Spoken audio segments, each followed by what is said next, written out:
解説。1974年公開映画ベスト10。懐かしの名作を振り返る。ねえマリサ、1974年ってどんな年だったか覚えてる？ 1974年か。実は結構面白い年だったんだぜ。日本では沖縄海洋博が開かれたり、田中角栄がロッキード事件で注目されたりと、いろいろあった年だな。でも今日は映画の話をするんでしょ？その通りだぜ。1974年に日本で公開された映画の中には、今でも名作とされているものがたくさんあるんだ。洋画も邦画もいろいろあって、映画ファンにはたまらない年だったな。そんなに？私、映画のことはあまり詳しくないけど、どんな作品があったのか気になるわ。今日はそんなレ夢ムにもわかりやすく、1974年に公開された名作映画ベスト10をランキング形式で紹介するぜ。名作の裏話や時代背景も交えて解説していくから、楽しみにしてくれよな。わかった。懐かしい作品とかも出てきそうでワクワクするね。それじゃあ、早速ランキングをスタートしよう。10位から行くぜ。第10位。ペーパームーン。第10位は、ペーパームーン。どんな映画なの？ペーパームーンは1973年のアメリカ映画で、1974年に日本で公開されたんだ。この映画は1930年代の大恐慌時代を舞台にしていて、詐欺師の男と孤児の少女が奇妙な旅を繰り広げる物語だぜ。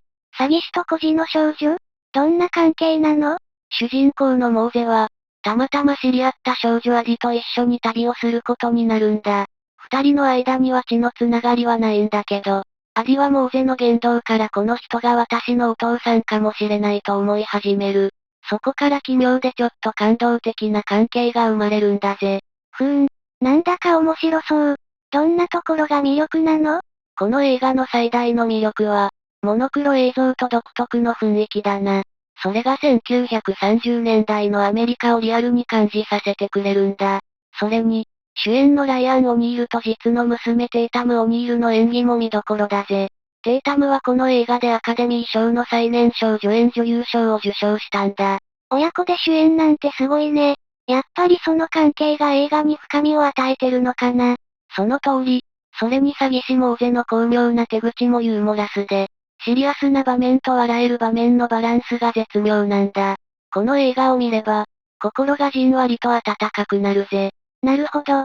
感動も笑いも楽しめる映画なんだね。今でも見てみたいな。ぜひ見てほしいぜ。次は第9位に行ってみよう。第9位。暗黒街の二人。次は第9位。暗黒街の二人だね。これってどんな映画なの？暗黒街の二人は1974年に日本で公開されたフランス映画だ。現代は、デアクス・ホムズ・ダンズ・レイビルで、英語では、ブーメン・イン・タウンとしても知られてるぜ。フランス映画か。なんだかおしゃれな雰囲気を想像しちゃうね。確かにフランス映画ってそう思われがちだけど、この映画は結構重いテーマを扱ってるんだ。主人公のジーノは銀行強盗で10年服役した後、仮出所して更生を目指すんだけど、過去の犯罪歴が影を落とし続ける。特に警察からの偏見が大きくてね。せっかく更生しようとしているのに、それは辛いね。そうだな。でも彼を支える人物がいるんだ。それが保護司のジェルマン。この二人の友情が映画の軸になっていて、どんどん引き込まれるんだぜ。友情の物語なんだね。でも、警察とのトラブルが気になるな。実際、警察からの過剰な監視と執拗な追及が物語の緊張感を高めてる。ジーノが本当に更生したいと思っている一方で、社会がそれを許さないって構図が、この映画のテーマでもあるんだ。そういう現実的な問題を書いてるのは、フランス映画らしい感じがするね。それに、この映画の見どころは、主演を務めるアラン・ドロンとジャン・ギャバンの演技だ。アラン・ドロンがジーノの苦悩を、ジャン・ギャバンがジェルマンの温かさを見事に演じていて、本当に感情移入できる作品だぜ。演技がそんなに良いと、どんどん感情移入しちゃいそう。ああ、ラストは本当に衝撃的で、見終わった後に色々考えさせられる映画だ。人生の選択や社会の不条理を深く感じられる作品だから、ぜひ一度は見てほしいな。わかった。次の映画も気になるけど、この作品も絶対チェックしてみるね。それじゃあ、次の第8位に行ってみよう。第8位、アメリカン、グラフィティ。次は第8位、アメリカングラフィティね。タイトルからして、アメリカの青春映画って感じがするけど、どんな内容なの？その通りだぜ。レイム、アメリカングラフィティは、1960年代初頭のアメリカを舞台にした青春群像劇だ。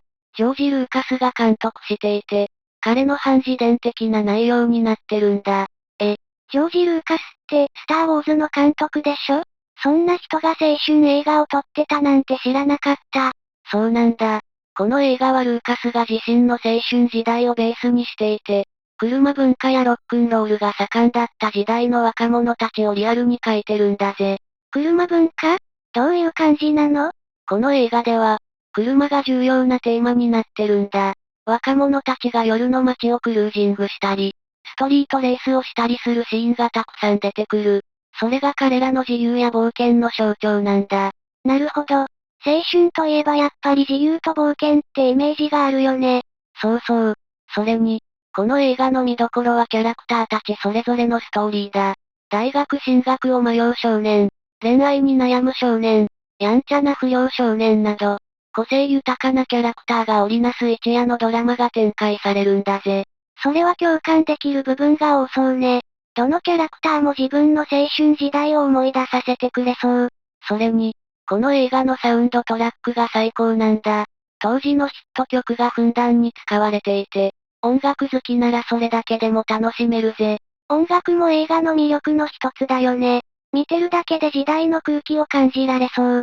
その通り、アメリカングラフィティは、青春の一瞬の輝きや、成長への葛藤を見事に描いてるんだ。この映画を見た後、誰もが自分の青春時代を懐かしく思い出すはずだぜ。へえ、ちょっと見てみたくなってきた。次の作品も楽しみだけど、まずはこれをチェックしてみようかな。ぜひ見てほしいぜ。それじゃあ、第7位に進もう。第7位、華麗なる一族。次は第7位。華麗なる一族ね。このタイトル、なんだか壮大な感じがするけど、どんなストーリーなの？華麗なる一族は、山崎豊子の同名小説を原作にした社会派ドラマ映画だ。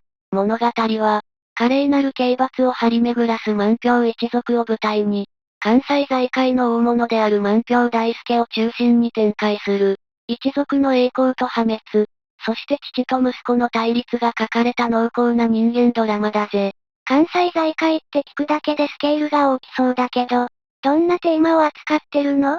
この作品は、戦後の日本社会における金融再編成や財閥の栄枯盛衰がテーマになってる。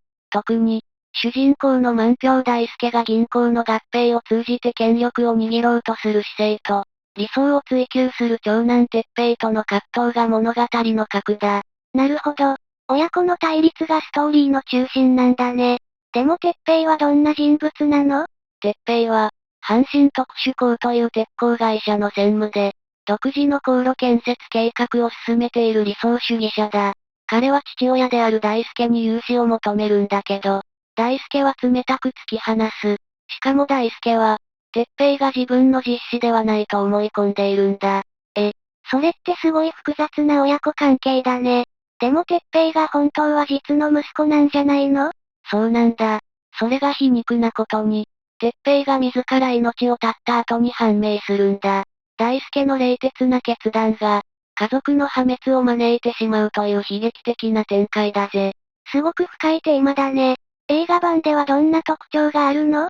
映画版では、中台達也が満票圭介と哲平を一人二役で演じていて、その演技が圧巻だ。それに、満票家の過敏な内装や、島観光ホテルの豪華な雰囲気が映画を盛り上げている。また、登場する女優陣の体当たりの演技や、時代背景を忠実に再現した鉄工所のシーンなど、細部までこだわり抜かれた作品だぜ。それだけ豪華だと、見ているだけで圧倒されそうね。そうだな。この作品は単なるエンターテインメントじゃなくて、戦後日本の光と影を描き出した重厚な映画だ。家族や社会、権力について深く考えさせられるぜ。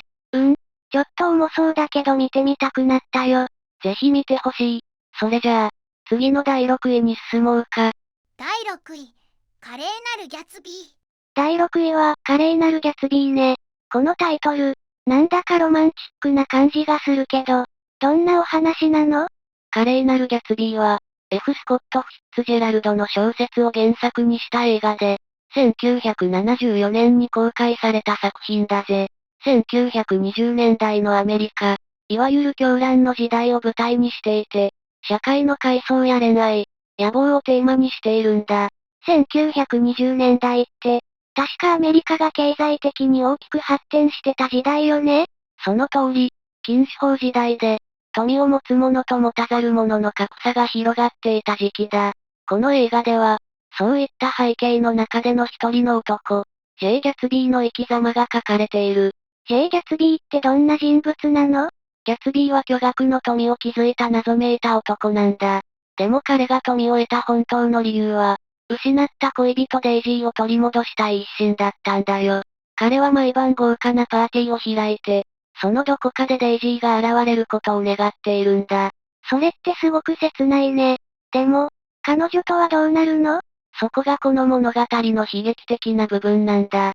ギャツビーの一途な愛は決して報われることはない。しかも彼の過去や行動が、最終的には彼自身を破滅に追いやることになるんだ。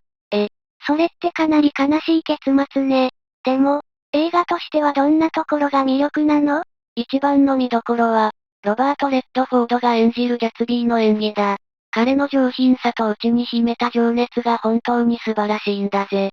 それに、映画全体の映像美も圧巻だ。豪華な邸宅やパーティーのシーンが1920年代の雰囲気を見事に再現していて、見ているだけでその世界に引き込まれるんだ。時代背景がしっかり書かれてると、物語に入り込みやすそうね。そうだな。この映画は単なるラブストーリーじゃなくて、当時のアメリカ社会が抱える問題や、人間の欲望と虚しさについて考えさせられる作品だ。見終わった後に、いろんな感情が湧き上がってくる名作だぜ。じゃあ、ぜひチェックしてみるよ。次は第5位に行きましょう。第5位、ドラゴン怒りの鉄拳。第5位は、ドラゴン怒りの鉄拳ね。ブルース・リー主演の作品ってだけで、なんだか興奮してきちゃうけど、どんな映画なの？ドラゴン怒りの鉄拳は1972年に香港で公開されたカンフー映画で、日本では1974年に公開されたんだ。この作品は、清朝末期の上海を舞台に、武術の大家には元校、格言校の弟子、チンチェンが主人公の復讐劇なんだぜ。復讐劇って、どんなストーリーなの？物語は、庭元校が謎の死を遂げたところから始まるんだ。チンチェンは師匠の死に疑問を抱き、さらに日本人柔道場が死を侮辱したことに激怒して、単身で柔道場に殴り込みをかける。その後、死の死が柔道場主の陰謀だったことを知り、仇を討つために戦い続けるんだよ。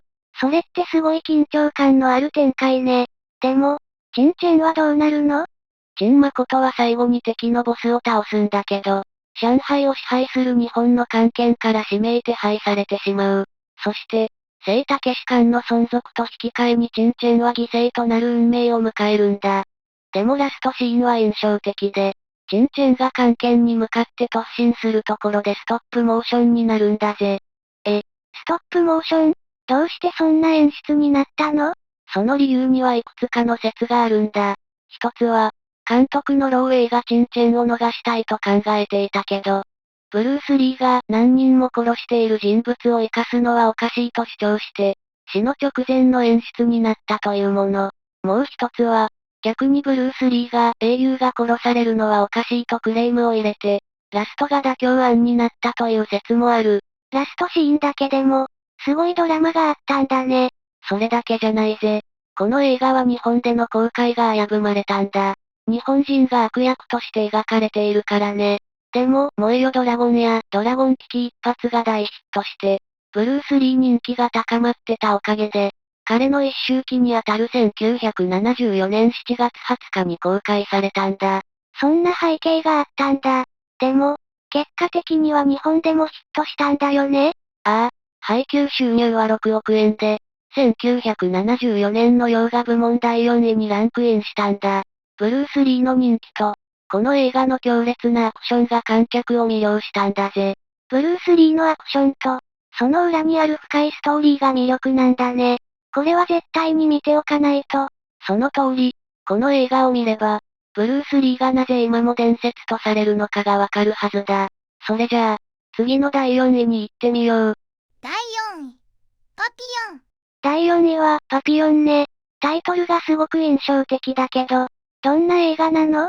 パピヨンは、1973年のアメリカ映画で、1974年に日本で公開された名作だぜ。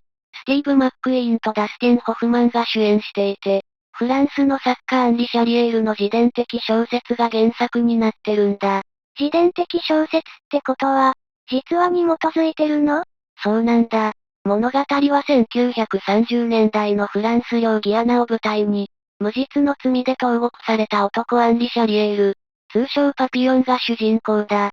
彼は極限の環境の中でも自由を求めて何度も脱獄に挑むんだよ。無実の罪で投獄されて、それでも諦めないなんてすごいね。でも、どんなところが映画の魅力なの？一番の魅力は、主人公パピヨンの不屈の精神だな。彼はどれだけ過酷な状況に置かれても、決して自由への希望を捨てないんだ。スティーブ・マックイーンの力強い演技がその思いを見事に表現しているんだぜ。演技がすごく引き込まれそうね。他にも見どころはあるの？ダスティン・ホフマンが演じるルイドガという人物も注目だ。彼はパピヨンと友情を深める相棒的な存在で、対照的なキャラクターなんだ。ドガは小柄で臆病だけど、知恵や情報を駆使して生き抜くタイプ。二人の掛け合いや友情が、この映画に深みを与えているんだ。二人の友情も見どころなんだね。どんな冒険が書かれてるの？映画では、密林での逃亡や、孤島での過酷な生活がリアルに書かれてるんだ。特に、絶海の孤島である悪魔島からの脱出シーンは圧巻だぜ。映像も壮大で、見ているだけでその過酷さが伝わってくるよ。それだけのリアリティがあると、すごく引き込まれそう。ああ、この映画は単なる脱獄映画じゃなくて、人間の自由への渇望や希望を書いた作品なんだ。見終わった後に、人生について考えさせられる名作だぜ。なるほど。深いテーマがある映画なんだね。絶対にチェックしてみるよ。ぜひ見てくれよな。それじゃあ、次は第3位に行こうぜ。第3位、エクソシスト。第3位は、エクソシストね。ホラー映画って聞くだけでちょっと怖いけど、どんな作品なの？エクソシストは1973年に公開されて、1974年に日本で上映されたホラー映画の金字塔だぜ。監督はウィリアム・フリードキンで、悪魔に取り憑かれた少女と、それに立ち向かう神父たちを書いてるんだ。原作はウィリアム・ピーター・ブラッテの同名小説だ。悪魔に取り憑かれるなんて、それだけで怖そうだけど、どんなストーリーなの？物語の舞台はアメリカのジョージタウン。ある日、12歳の少女リーガンが奇妙な行動をするようになるんだ。医師に見せても原因不明で、最終的に悪魔に取り憑かれていることがわかる。そして、カラス神父とメリン神父が悪魔払いの儀式に挑むんだ。神父が戦うんだね。でも、どんな風に取り憑かれてるの？これが怖いんだ。リーガンは普通の少女だったのに、突然声が低くなったり、家具が勝手に動いたり、言葉遣いも下品になる。そして有名なシーンでは、ベッドの上で体が異常な形に反り返ったり、天井を這う場面があるんだ。聞いただけでゾッとする。でも、その儀式はうまくいくの？メリン神父は経験豊富な悪魔払いのエキスパートなんだけど、儀式の途中で体調を崩して亡くなってしまう。そして、最後はカラス神父が自ら悪魔を自分の中に取り込んで、窓から身を投げて悪魔を道連れにするという結末だ。それってすごく悲しいけど、壮絶な終わり方ね。そうだな。この映画は、恐怖だけじゃなくて、人間の信念や犠牲について深く書いてるんだ。それに、当時としては斬新な特殊効果や音響技術が使われていて、リアリティが半端ないんだよ。そんなにリアルだと、当時の観客もびっくりしたんじゃない？その通り、映画館では観客が失神したり、パニックを起こす人も続出したっていう話だ。それだけインパクトがあったんだぜ。それだけすごい映画なら、一度見てみたいけど、怖さに耐えられるか不安だな。怖さの先にある深いテーマに注目すると、ただのホラー以上のものが得られる作品だぜ。挑戦してみてくれよ。わかった。勇気を出してみてみるね。それじゃあ、次の第2位に進もう。第2位、砂の器。第2位は、砂の器ね。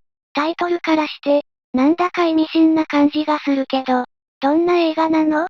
砂の器は1974年に公開された日本映画で、松本清張の同名小説が原作なんだ。この映画は、日本映画界でも屈指の社会派サスペンスとして有名だぜ。監督は野村義太郎。脚本は橋本忍が手掛けていて、映像美やストーリーの深さが評価されている。松本清張の作品って、謎解きだけじゃなくて社会問題を書いてるイメージがあるよね。どんな内容なの？物語の中心は、東京で起きた不可解な殺人事件だ。警察の今西刑事と吉村刑事が捜査を進める中で、被害者が地方から来た男であること、そして被害者の持ち物から鍵となる手がかりが見つかる。そこから、犯人にたどり着くまでの過程が丁寧に書かれているんだ。犯人はどんな人物だったの？犯人は、天才ピアニストの我が栄養だ。彼は表向きには成功した音楽家として知られていたけど、実は幼少期に父と共に過酷な流浪生活を送っていた。父との過去を隠すために殺人を犯してしまったんだ。そんな背景があったんだね。我がはどんなキャラクターなの？彼は孤独で、自分の過去を徹底的に隠して生きてきた人物だ。成功の裏には、社会の偏見や自身のアイデンティティへの苦悩があったんだ。この映画では、その背景を映像や音楽で見事に表現していて、特にラストシーンでのピアノ演奏は圧巻だぜ。音楽も重要な要素なんだね。でも、映画全体のテーマは何なの？タイトルの砂の器が象徴しているように、この作品のテーマは人間の儚さや社会の無情さなんだ。得た器は形をとどめるのが難しいだろ？それと同じで、どんなに成功しても、過去や真実はいつか崩れてしまうというメッセージが込められているんだよ。それは深いテーマだね。見終わった後に、色々考えさせられそう。その通り、この映画は、単なるサスペンスを超えた人間ドラマなんだ。特に我がの過去を追うシーンや、捜査の丁寧な描写は、観客の心に強く残るぜ。じゃあ、ぜひ見てみたい。次はついに第1位だね。ああ、最高の作品が待ってるぜ。それじゃあ行こう。第1位、スティング。ついに第1位ね。スティングってどんな映画なの？スティングは1973年に公開されたアメリカ映画で、1974年に日本で上映された名作だぜ。主演はポール・ニューマンとロバート・レッドフォードの二人で、詐欺師たちが大掛かりなコンゲームを仕掛けるクライムコメディだ。詐欺師が主人公の映画なのね。でも、単なる犯罪映画とは違うんでしょ？その通り、この映画の魅力は、詐欺をテーマにしながらも、スタイリッシュでユーモアたっぷりなところだ。舞台は1930年代のシカゴ。主人公のジョニーとゴンドーフが、大物ギャングのロネガンに復讐するために、巧妙な詐欺を仕掛けるんだ。復讐のための詐欺って、どんな作戦をするの？彼らが仕掛けるのはスティングと呼ばれる手口で、大規模な賭博詐欺を計画するんだ。偽の賭博場を用意して、ロネガンに巨額の掛け金をつぎ込ませる。映画の中で、ジョニーとゴンドーフが詐欺師仲間を集めて計画を練るシーンは圧巻だぜ。それって見てるだけでドキドキしそうね。でも、彼らは成功するの？そこがこの映画の見どころだ。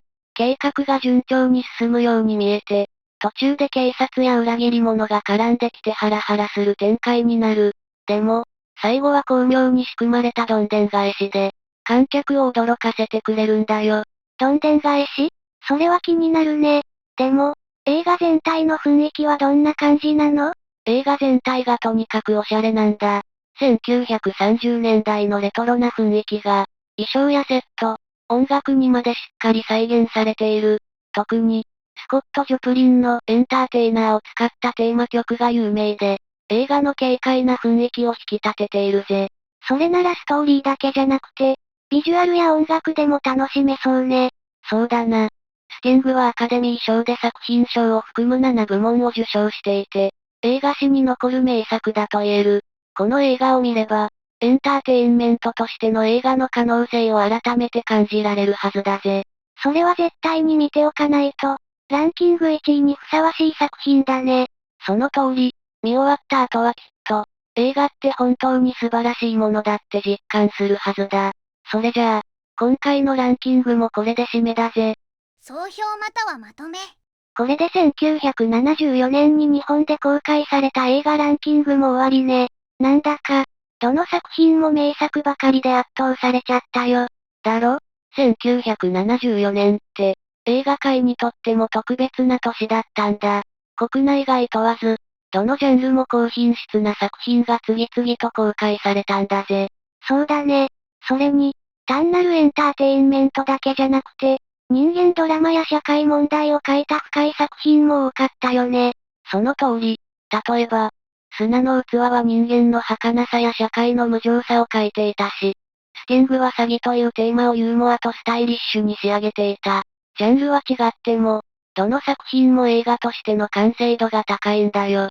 映画って、ただ楽しむだけじゃなくて、見た後に色々考えさせられるのも魅力だね。ああ、1974年の名作たちは、時代を超えて愛され続けているし、今でも新しい視点で見ることができる。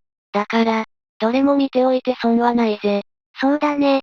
このランキングを参考にして、いくつか作品を見てみようと思うよ。それがいいぜ。映画には、時代や国を超えて感動を与える力がある。1974年の名作を見て、その魅力を感じてくれよな。ありがとう。次の映画の話も楽しみにしてるね。もちろんだぜ。また新しいテーマで楽しい話をしよう。それじゃ、またな。最後までご視聴いただきありがとうございました。これからも役立つ情報をお届けいたしますので、チャンネル登録と高評価をよろしくお願いします。コメント欄でご意見や質問もお待ちしています。それではまた次回お会いしましょう。バイバイ。今日も一日良い日で、またね。